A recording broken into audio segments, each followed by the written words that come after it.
Fala pessoal, tudo bem? Sejam todos bem-vindos a mais um editorial do nosso canal. Vocês estão vendo a iluminação péssima, né? Vocês estão vendo a situação um pouco aqui improvisada. Tô com uma lâmpadazinha aqui que bota a lâmpadazinha forte nisso aqui, mas enfim, né? Eu não sei se a claridade vai estar adequada, se o áudio vai estar adequado. Tive que trazer a minha menina no hospital de novo, tava dando febre, e aí minha esposa tá lá dentro com ela, eu tô aqui parado. E aí, entre ficar parado sem fazer nada e conversar com vocês, explicar o que está acontecendo, né? Eu prefiro conversar com vocês aqui, tá com vocês aqui que são amigos aqui, tá? Mas tá tudo bem, tá tudo tranquilo, tá indo tudo sossegado, tá?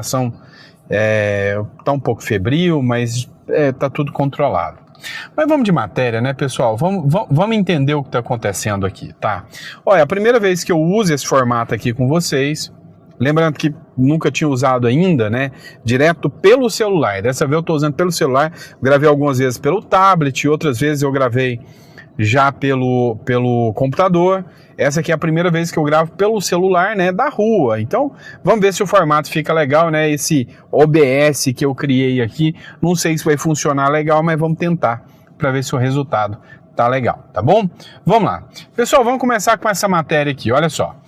Dallagnol, Trump vai humilhar Lula na ONU. Vocês sabem que o Lula ele vai estar num evento com o Donald Trump lá na ONU, em Nova York. E aí, provavelmente, ele vai ficar frente a frente. O Deltan Dallagnol fez uma análise que foi repercutida aí pelo estado de Minas sobre a forma que provavelmente o Donald Trump vai tratar o Lula, né? Se até o Zelensky, que era aliado do Lula, do Trump, foi tratado com rispidez pelo Trump, né? O presidente da África do Sul, que foi até o Salão Oval, foi tratado com rispidez pelo Trump.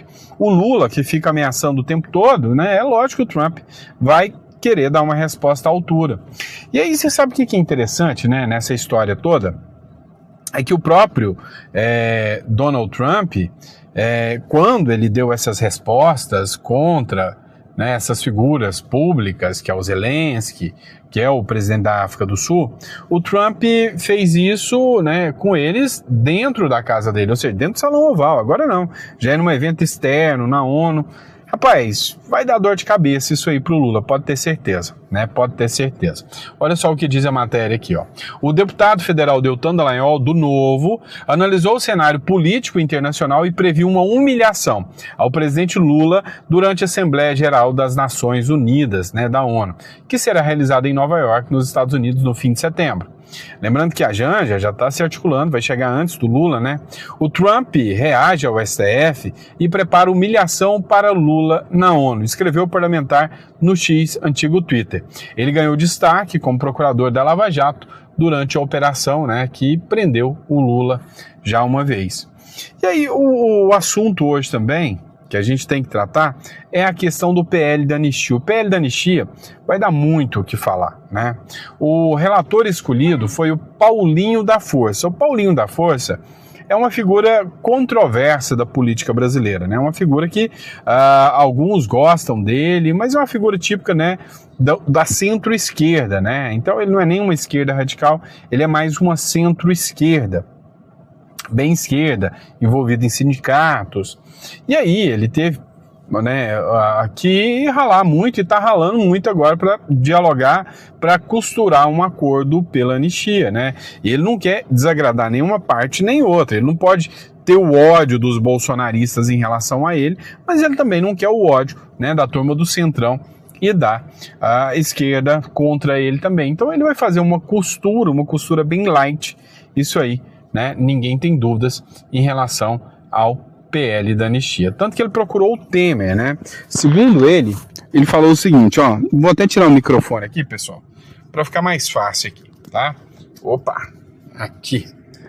Repara não, comigo é ao vivo, a cores, a gente faz do jeito que tá, viu?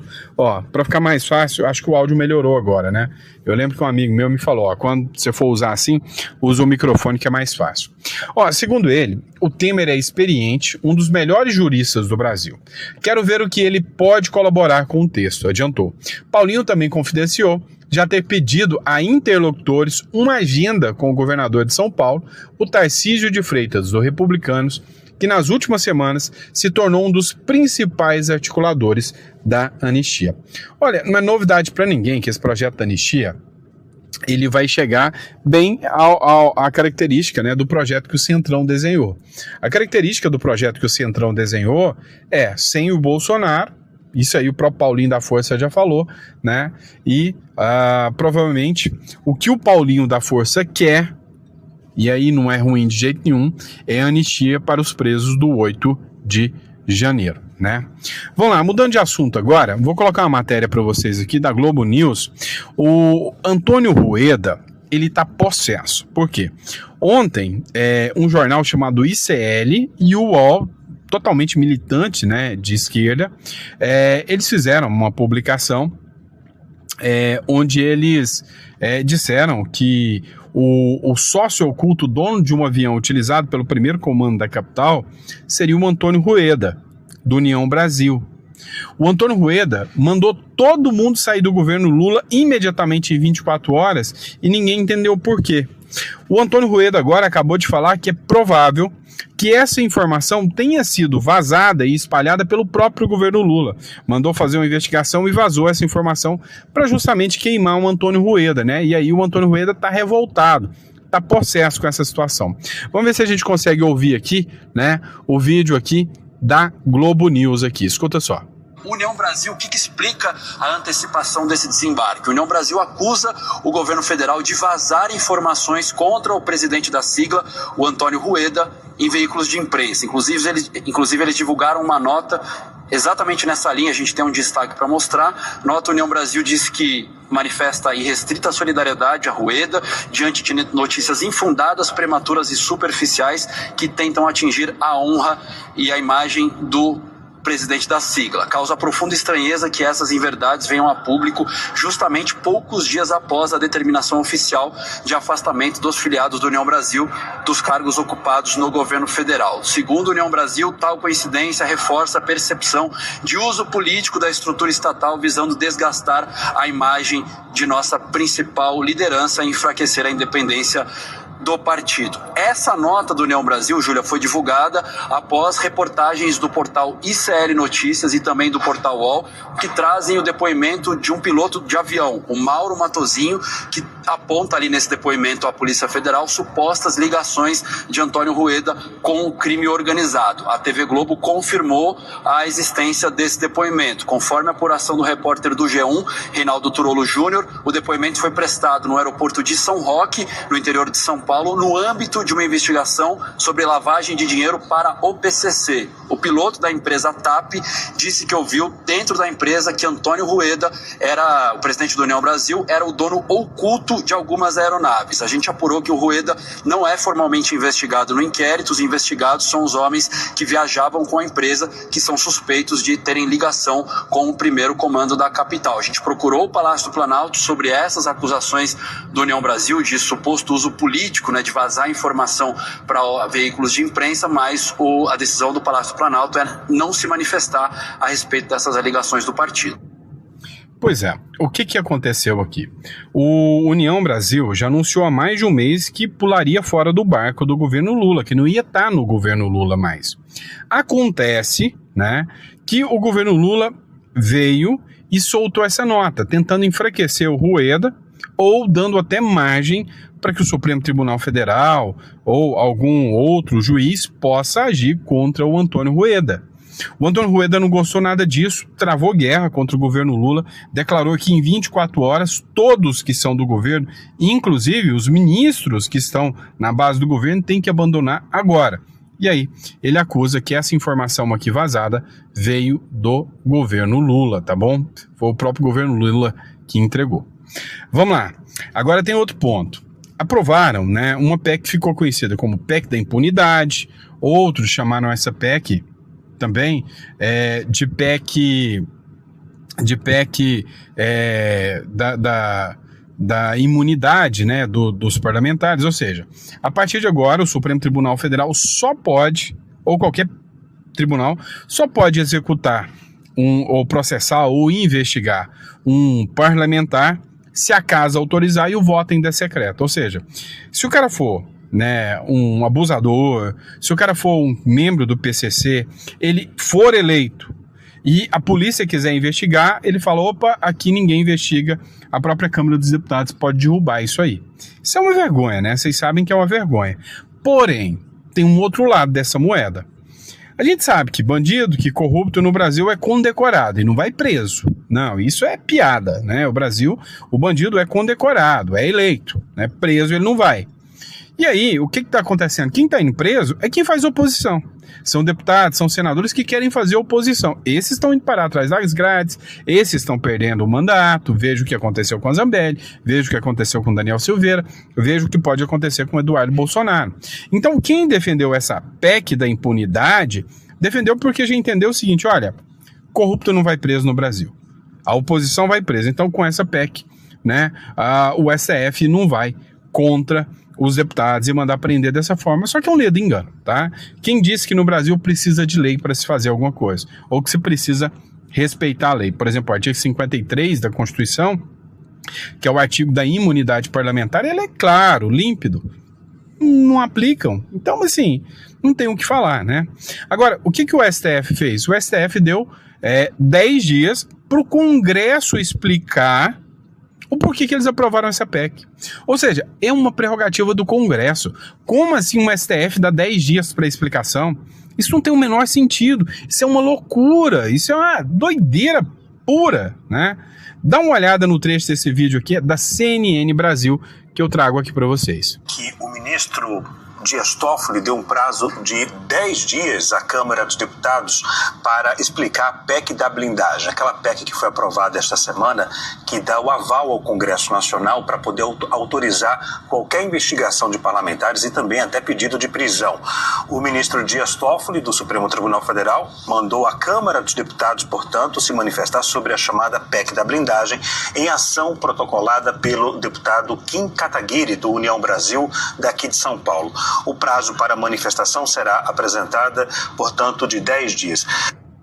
Então, onde que está a ironia do destino aqui? Logo o Toffoli, né, pedindo prazo para que eles se manifestem. Logo o Toffoli, né, onde já se viu isso aí, né? Ou vocês esqueceram quem foi que colocou um monte de gente na rua, anulou Odebrecht, vocês lembram disso, né?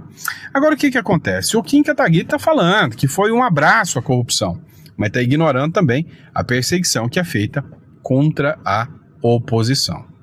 Vamos estar acompanhando tudo isso, vamos estar entendendo o que vai acontecer daqui para frente. Mas uma coisa é certa, eles vão declarar isso aí inconstitucional. Quem manda no Brasil hoje chama-se STF. Vamos lá. Agora, isso aqui foi interessante, tá? Foi o Vinícius Carrion que fez essa publicação aqui. Novas sanções americanas vão influenciar o texto da PEC da anistia, o que garante que o próprio relator, que é o Paulinho da Força. Dá uma olhada nesse trecho do vídeo aqui. Novas sanções americanas vão influenciar o seu texto? Eu acho que se tiver novas sanções no meio dessa discussão e votação desse projeto, vai atrapalhar e muito. Tá? Espero que o Eduardo Bolsonaro, que já fez algumas besteiras quando fez o bypass contra o Brasil, ele possa pôr a mão na consciência e perceber que qualquer coisa que ele fizer nesse momento, nesse sentido de penalizar o país, ele toca fogo no parquinho, como diz o outro. Olha, não foi insensato não, Paulinho da Força, tá? Porque enquanto a PEC da anistia está correndo, é uma sinalização do Congresso que eles querem apaziguar. Aí o Paulinho da Força falou, olha, nós estamos aqui para poder apaziguar o Brasil, né? Para poder solucionar o problema. Nós estamos ferrados de depender de Paulinho da Força para apaziguar o problema no Brasil, né? Mas, entretanto, todavia, contudo, tá certo o Paulinho da Força, né? Agora, o Eduardo Bolsonaro articular, falar, não, nós vamos pôr sanção, principalmente contra o STF, contra os demais agora, antes da anistia passar, não é hora. O que eu acho que tem que ser feito, tá? Minha opinião, pessoal, tá? Como cidadão, Eduardo Bolsonaro tem que acalmar agora os ânimos, esperar para ver se o Congresso vai aprovar mesmo, sabe? Deixar o Tarcísio articular, aprovar a anistia e liberar os presos do 8 de janeiro. Se o STF colocar em votação para falar que isso é inconstitucional, aí, meu amigo, aí é o Donald Trump tomar as decisões dele e ver se ele vai fazer igual a Venezuela, o que ele vai fazer. Aí já fica para ele decidir, né? Vamos lá, pessoal, matéria do Braddock Show aqui, ó. Ditador Maduro, olha isso, pede apoio da China contra a operação antidrogas dos Estados Unidos. Cara, é um escárnio, né? É uma vergonha sem precedentes, né? Ou seja, o cara é envolvido com os piores tipos de cartéis de drogas, isso é escancarado, é um ditador sanguinário. Esse Nicolás Maduro não é diferente do próprio Xi Jinping. Agora, pedir ajuda, porque o outro país está indo contra cartéis de droga. E aí tem gente que ainda defende isso aí, cara, isso parece uma piada, né? E uma piada bruta de mau gosto, esse tipo de piada. Braddock Show. O ditador Maduro pede apoio da China contra a operação antidroga dos Estados Unidos. O chanceler venezuelano reuniu-se com o embaixador chinês buscando respaldo contra a ação naval americana. Pequim enviou mensagens de apoio a Maduro contra a operação no Caribe. Os Estados Unidos mobilizaram 8 navios submarinos nucleares e 4.500 militares para interceptar narcotraficantes, né, narcotráfico. Várias embarcações venezuelanas foram abordadas transportando carregamentos suspeitos. O Trump já está dando prejuízo para o Maduro. Esse é o ponto. O Trump já está começando a dar prejuízo para o Maduro, e agora o Maduro começa a se preocupar. E aí, o Maduro, tendo tantas relações com a China e rompendo relações com os Estados Unidos, abre um precedente aqui bem perigoso, né? Abre um precedente aqui bem perigoso. Por quê? Porque o Maduro, ele tem relações com a China e a gente sabe que essas relações são espúrias. O que fomenta hoje esses narco-estados é o tráfico de droga. O Petro fala isso abertamente da Colômbia, né? Vamos lá, outra matéria. Já pensou Eduardo Bolsonaro, presidente do Brasil? É possível? Sim, é perfeitamente possível. Olha só essa matéria aqui.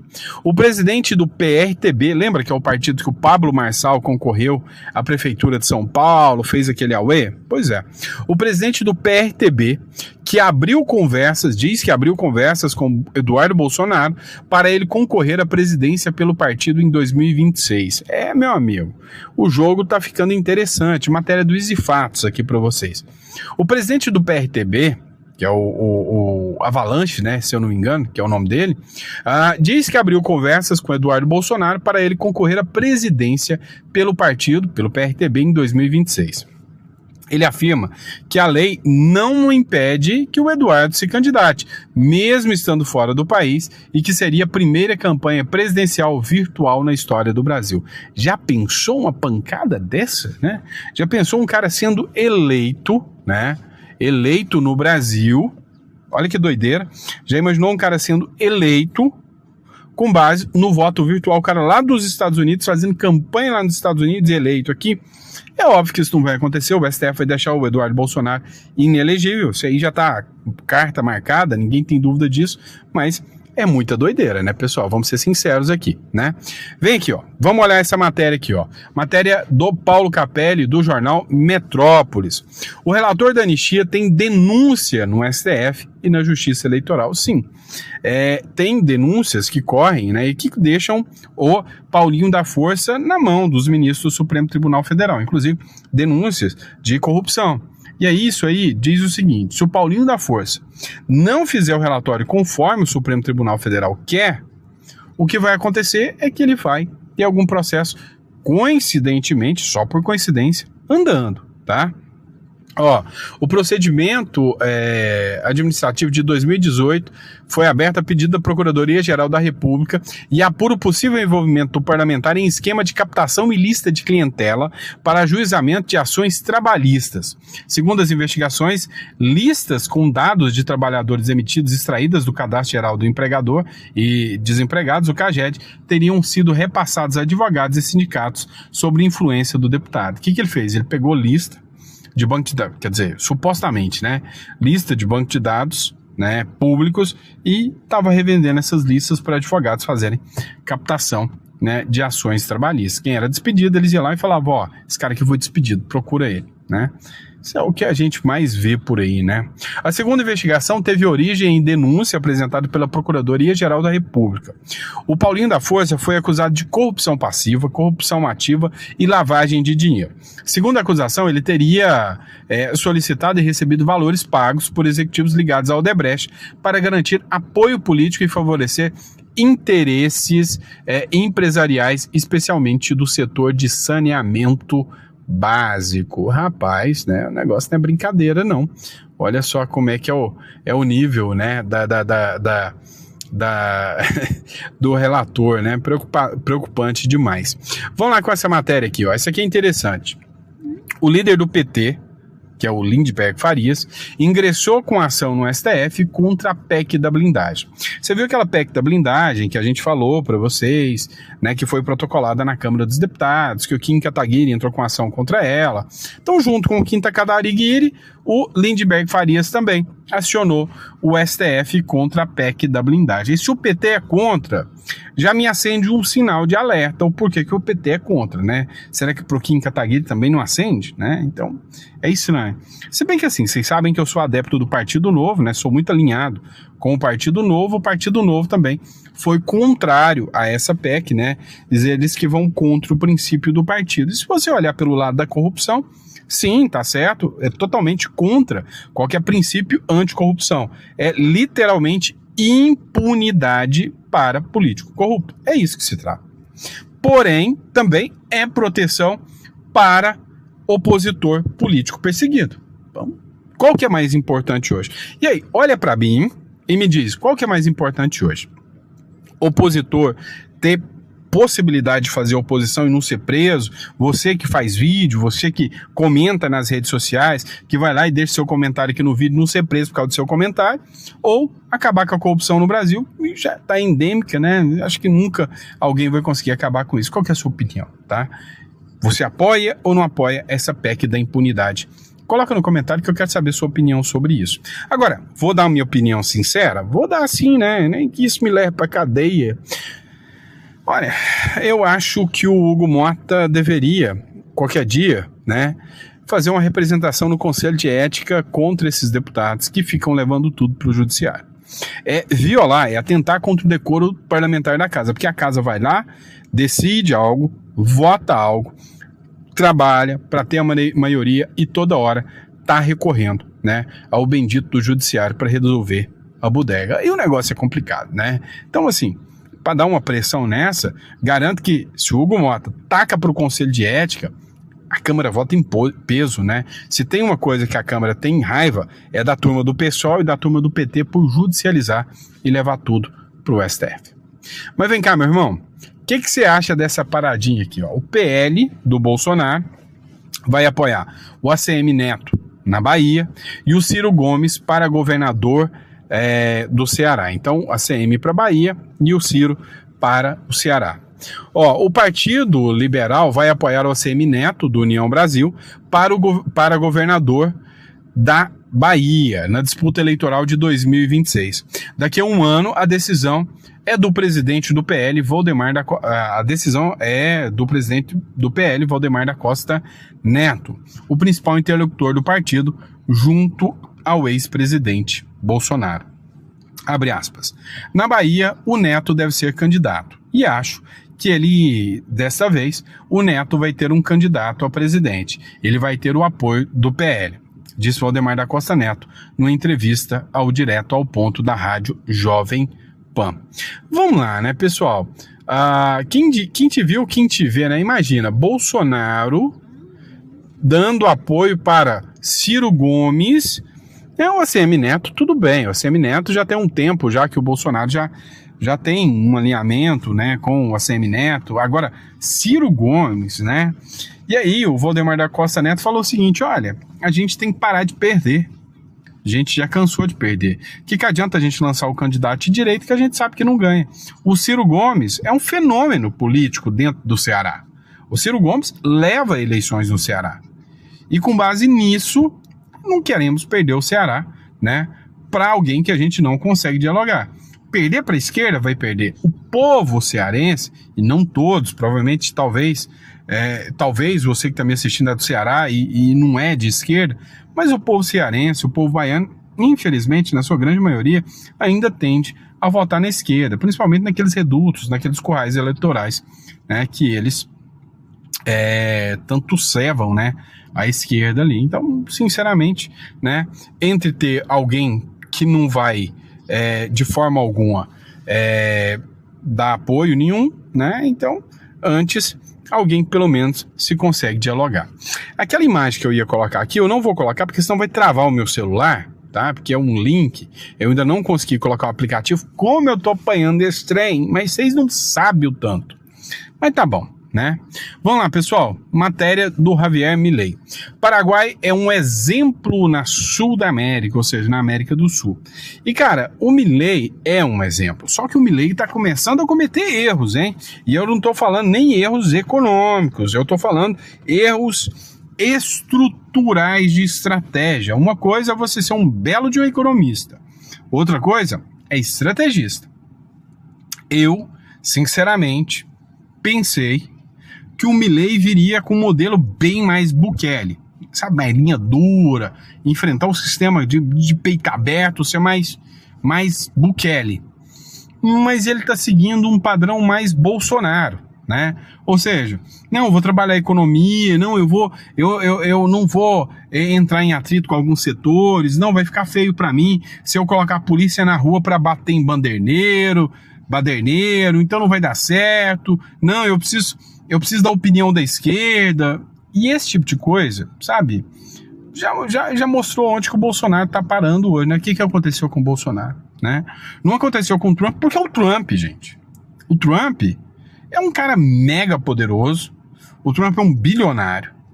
Então, não aconteceu com o Trump porque ele é o Trump e porque é os Estados Unidos, e quase aconteceu. Agora, o que vocês acham que eles vão fazer com o Milei se o Milei continuar, sabe, nessa de tentar agradar a esquerda? Não dá para ele atuar assim. Ó, a popularidade do Milei tá caindo.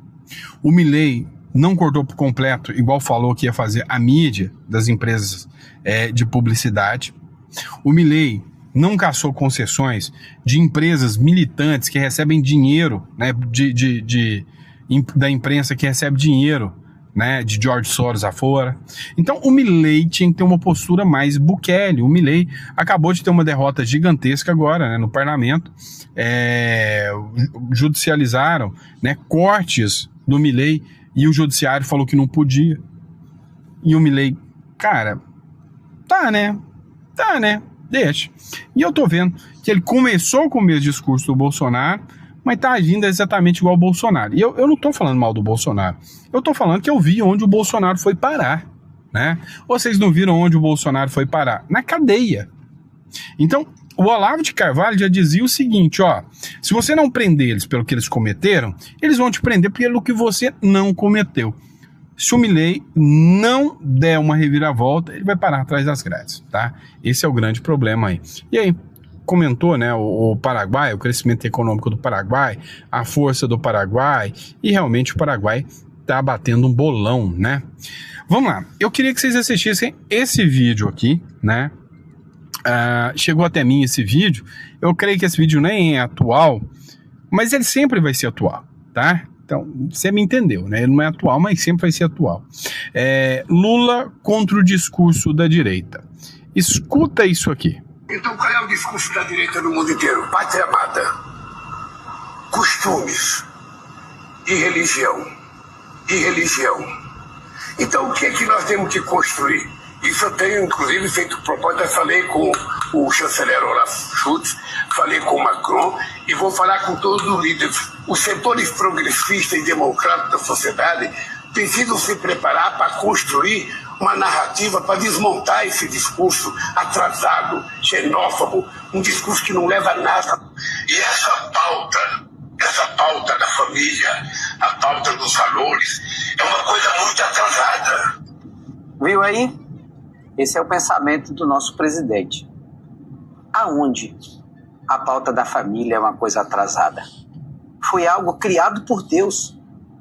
E, aliás, essa narrativa deles já vem há algum tempo. Filmes, minisséries, desenhos, novelas. além de discursos fomentando essa ideia de que família é algo atrasado, que é algo do passado, isso já vem há algum tempo. Mas ela vem resistindo. Vem resistindo porque vocês não estão lutando contra uma família. Vocês estão lutando contra quem o instituiu, que é o próprio Deus. Então, se eu pudesse lhe dar um conselho, caia fora disso. Porque, afinal, você pode até ganhar alguns votinhos, mas vai perder com o Criador.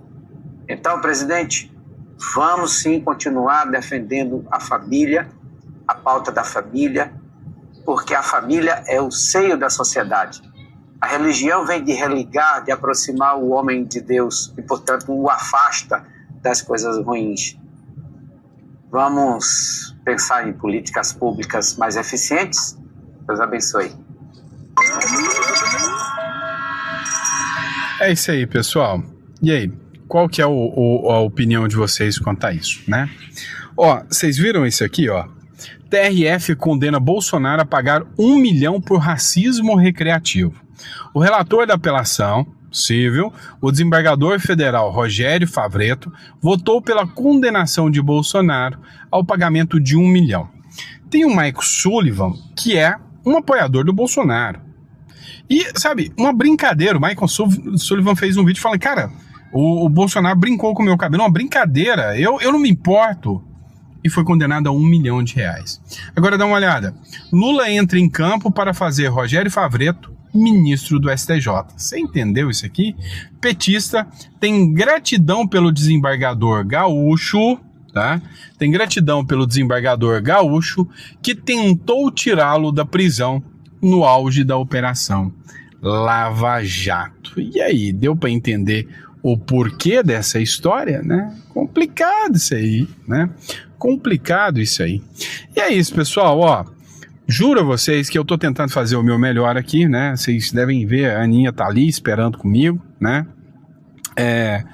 Juro que eu tô tentando fazer o meu melhor para trazer um conteúdo adequado para vocês, com áudio adequado.